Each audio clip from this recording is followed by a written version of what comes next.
Go-to marketing checklist. In this video, I want to show you 8 key things that you need to do or you need to have before you go to market for your tech product. Welcome to my YouTube channel. I'm PC Timmy, a change maker, professional, and creative who is passionate about growing people and growing businesses. Like, comment, subscribe to my channel, and please always share my videos. It promises to always be impactful and insightful. The very first thing that you need to check out once you want to release a product to the market is to have full knowledge of who your target audience is, right? You need to do complete user research. You need to do complete market research. Who are my target audience? What do they need? This idea, this product I'm about to launch, do they actually need it? How do they also want it, right? What are their needs? How do they think about it? How do they feel about it? Do a complete analysis about who your target audience is and define them explicitly. The next thing after defining who your target audience is and getting data about who they are, what they want, how they want it, when they want it, is create a buyer persona. A buyer persona helps you to create a semi-fictional representation of who your target audience actually looks like. It gives them life, it gives them context. And usually you will have at least 2 or 3 buyer personas per product. This way you have 3 different profiles, 3 different demographics of people based on key differentiating factor that can actually use your product. And the buyer persona is always going to be able to tell you what is specific or what is unique to each of your target audience segment and how you can actually further approach reaching out to them.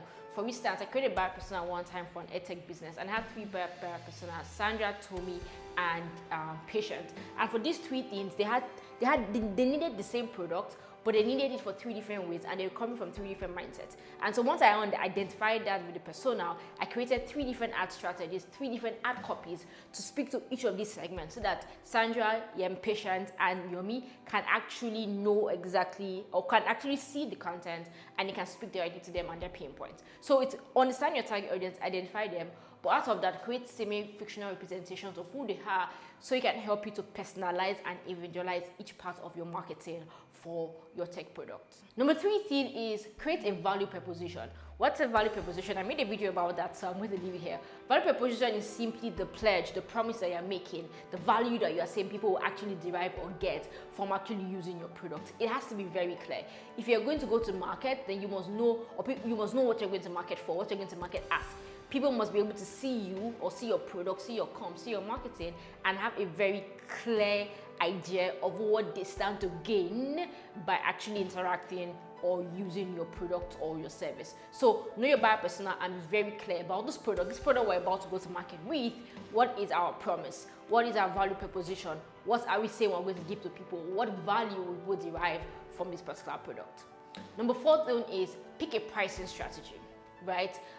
You're going to, as you're launching your product, you're most likely going to also be communicating the pricing. Is it free? Is it premium? Is it subscription based? Is it monthly? You want to have that figured out because that will also give more context to how you communicate and give more context to your target audience about your product. It's very important that you have a very well-defined pricing strategy. You can analyze what your competitors are doing or how your competitors are pricing and find the best way to actually position yourself. You can do a market penetration strategy where you come in with a lower pricing. You can actually do a segmentation strategy where you're actually competing with them, competitive pricing, or you can actually say I position my own product as premium compared to the other competitors I have in the market, and this is how I'm going to price myself. But it's very important that as you're coming, people have an idea what it would take from them, what expense they using your product to actually cost them, right? So have a very clear pricing strategy. Have that figured out with your product manager, the CEO, and all your product and marketing team. Number 5. Define your purchasing methods. How are people going to actually purchase this product? How are people actually going to convert? In what mediums are you going to use to interact with people? And what mediums are you going to use to deliver this product or this service to people? You want to make sure that the process or the experience that people get to where they actually convert and purchase the product is very seamless and it's also very clear. One thing that you don't want to do is to get to a point where you're asking your target audience asking the question, how can I use this product? Or how can I convert, or how can I make a purchase, or how can I add to cart? The conversion process and method must be very, very, very clear. Otherwise, you're going to lose people even when they come in for the first time. Also have activation methods, right, that make it easier for them to finish the process the first time and coming back. If you're having like a fintech product, make sure that their KYC verification is very easy so that it doesn't become a bottleneck for them and the people uninstall the app eventually. Make sure that the process is as smooth as possible the very first time. Another thing you want to have clear is your marketing plan. So I know my target audience, I know who my competitors are, I know my pricing, I know how I'm going to deliver this value, right? I have a buyer persona, I have a value proposition. What next? I have to create a marketing plan. And what should be my marketing plan?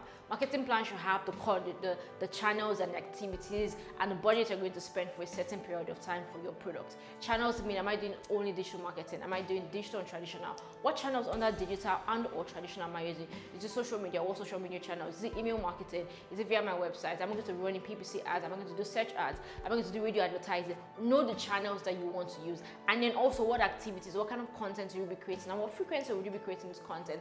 Are you having an awareness campaign first? Are you going to use influencer marketing next?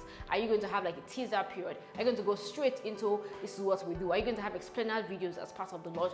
You want to have clear the channels, the activities, and thirdly, the budget. Never create a marketing plan without having an idea of how much it's going to cost you for the duration of time that you're putting this marketing plan. The marketing plan could be the initial rollout, which is first 3 months, or it could be a 1-year marketing roadmap. But it's always good to have a budget. It might not be a final budget, but always having an idea that you would actually need to spend on something, right? Whether it's ads or it's creatives, but you need to spend on something and invest in something for your brand to be able to get it back, and then you can iterate the budget based on how good your ads are doing or how good your marketing strategy is doing. But 3 key things for your marketing plan: the channels, the activities, and also how much money is it going to cost you. And then finally, you have to launch, right?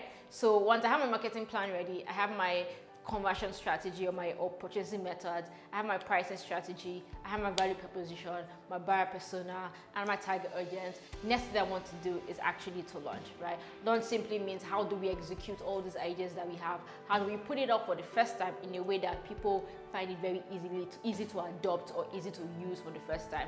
And you want to take people through a process. Remember that when you're launching a product to the market, that you have to first of all not just do awareness but also education.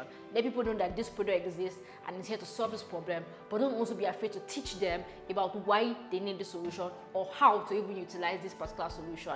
The more education and the more onboarding that you have, the better the adoption, because people find it way easier to use. And when they find a product easier to use, they stick to it and they retain, and that way you can get more value from them for a long period of time. So figure out how you're going to launch and let it be a mix of awareness, right? Letting people know that who you are, what you do, what the app can do for them, and also education. How easy is it, or how easy will it be for them to be able to use the product or service? And then finally is iterate. Make sure that as much as possible that you're always learning from everything that you do from the moment you go to market. Learn from it, and then keep improving. Improve on your channels, improve on your segmentation, improve on your personalization, improve on your content, improve your budget, right? Increase your budget if you can. Make sure that there is customer support. There's everything that your customers need to be able to get the maximum value for your product. And also make sure that you keep building for your target audience and your buyer persona. Keep adding more features, keep adding more things that your customers need, not because you think the idea is great, but because based on your buyer persona and your market research, you know that your customers actually need it and they actually want it. So keep iterating, and keep iterating. If you stayed to watch this video to the end, thank you so much for watching it. I hope you learned 1 or 2 things from it. Let me know what you think in the comment section below. If you've ever learned go-to-market strategy for a product, I really want to hear your thoughts, guys. If you've ever learned go-to-market strategy for a product, please let me know what you think about what I shared, and also share your experience with me. I definitely want to learn. Most importantly, share, and share this video. Thanks for watching. Peace out.